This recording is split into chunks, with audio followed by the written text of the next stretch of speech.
একটুখানি কথা অমৃত। পঞ্চবটী ঘরে শ্রীযুক্ত রাখাল ও আরও দুই একটি ভক্ত মনির কীর্তন গান শুনিতেছেন। রাখাল গান শুনিয়া ভাবাবিষ্ট হইয়াছে।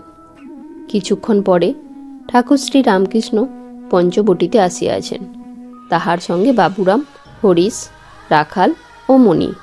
রাখাল বললেন, ইনি আজ বেশ কীর্তন করে আনন্দ দিয়েছেন। ঠাকুর পঞ্চবটি দেখাইয়া বলিলেন, এই পঞ্চবটিতে বসতাম, কালে উন্মাদ হলাম, তাও গেল। কালী ব্রহ্ম, যিনি কালের সহিত রমণ করেন তিনিই কালী, আদ্যাশক্তি, অটলকে টলিয়ে দেন। সন্ধ্যার পর ঠাকুর কালীঘরে গিয়াছেন। মণি সেখানে মার চিন্তা করিতেছেন। দেখিয়া ঠাকুর প্রসন্ন হইয়াছেন। সমস্ত দেবালয়ে আরতি হইয়া গেল। ঠাকুর ঘরে তক্তার উপর বসিয়া মার চিন্তা করিতেছেন। মেঝেতে কেবল মণি বসিয়া আছেন। ঠাকুর সমাধিস্থ হইয়াছেন। কিছুক্ষণ পরে সমাধি ভঙ্গ হইতেছে। এখন ভাবের পূর্ণ মাত্রা। ঠাকুর মার সঙ্গে কথা কহিতেছেন। ছোট ছেলে যেমন মার কাছে আবদার করে, কথা কয়, মাকে করুণ স্বরে বলিতেছেন, ও মা, কেন রূপ দেখালিনি? সেই ভুবন মোহন রূপ এত করে তোকে বললাম, তা তোকে বললে তো তুই শুনবি নি। তুই ইচ্ছাময়ী। সুর করে মাকে এই কথাগুলি বললেন। শুনলে পাষাণ বিগলিত হয়। ঠাকুর আবার মার সঙ্গে কথা কহিতেছেন। মা, বিচার যাক, 7 চোনার বিচার, 1 চোনাই যায়। বিশ্বাস চাই, গুরুবাক্যে বিশ্বাস, বালকের মতো বিশ্বাস। মা বলেছে ওখানে ভূত আছে, তা ঠিক জেনে আছে যে ভূত আছে।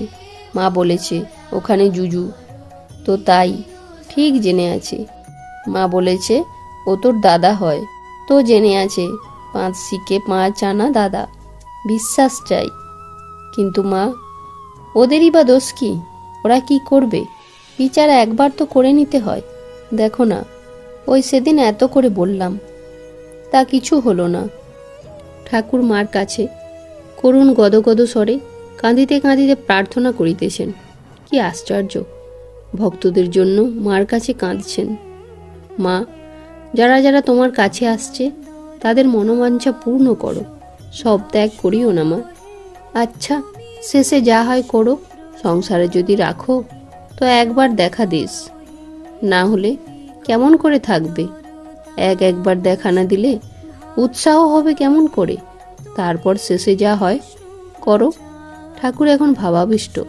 সেই অবস্থায় হঠাৎ মণিকে বলিতেছেন, দেখো, তুমি যা বিচার করেছ অনেক হয়েছে, আর না। ঠাকুর বললেন, তোমার ঘর, তুমি কে, তোমার অন্তর বাহির, তোমার আগেকার কথা, তোমার পরে কি হবে, এ সব তো আমি জানি। ছেলে হয়েছে শুনে বকেছিলাম।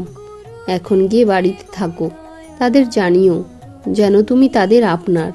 ভেতরে জানবে তুমিও তাদের আপনার নও, তারাও তোমার আপনার নয়। মণি চুপ করিয়া আছেন। ঠাকুর আবার কথা কহিতেছেন, তোমায় আর কি বলবো, তুমি তো সব জানো, সব তো বুঝেছ। মণি চুপ করিয়া আছেন। ঠাকুর বললেন, সব তো বুঝেছ? মণি বললেন, আগে একটু একটু বুঝেছি।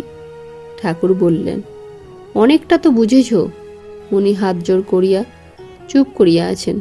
ঠাকুর আবার বলিতেছেন, তুমি যা ভাবছ তাও হয়ে যাবে। এইবার ঠাকুর প্রকৃতিস্থ হইয়াছেন। ঘরে রাখাল রামলাল, রামলালকে গান গাহিতে বলিলেন।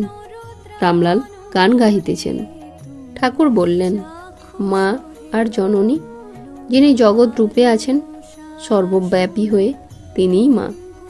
জননী যিনি জন্মস্থান। আমি মা বলতে বলতে সমাধিস্থ হতুম। মা বলতে বলতে যেন জগতের ঈশ্বরীকে টেনে আনতুম। যেমন জেলেরা জাল ফেলে, তারপর অনেকক্ষণ পরে জাল গুটোতে থাকে, বড় বড় মাছ সব পড়েছে। গৌরী বলেছিল, কালী গৌরাঙ্গ এক বোধ হলে তবেই ঠিক জ্ঞান হয়। যিনি ব্রহ্ম তিনিই শক্তি, কালী, তিনি নবরূপে শ্রী গৌরাঙ্গ। ঠাকুর ইঙ্গিত করিয়া বলিতেছেন, যিনি আদ্যাশক্তি তিনি নবরূপী শ্রী রামকৃষ্ণ হইয়া আসিয়াছেন। শ্রীযুক্ত রামলাল ঠাকুরের আদেশে আবার গান গাহিতেছেন। ঠাকুর বললেন, যারই নিত্য তারই লীলা, ভক্তের জন্য লীলা। তাকে নবরূপে দেখতে পেলে তবে তো ভক্তরা ভালোবাসতে পারবে, তবেই ভাই ভগিনী, মা বাবা সন্তানের মতো স্নেহ করতে পারবে। তিনি ভক্তের ভালোবাসার জন্য ছোটটি হয়ে লীলা করতে আসেন। জয়তু শ্রীরামকৃষ্ণ।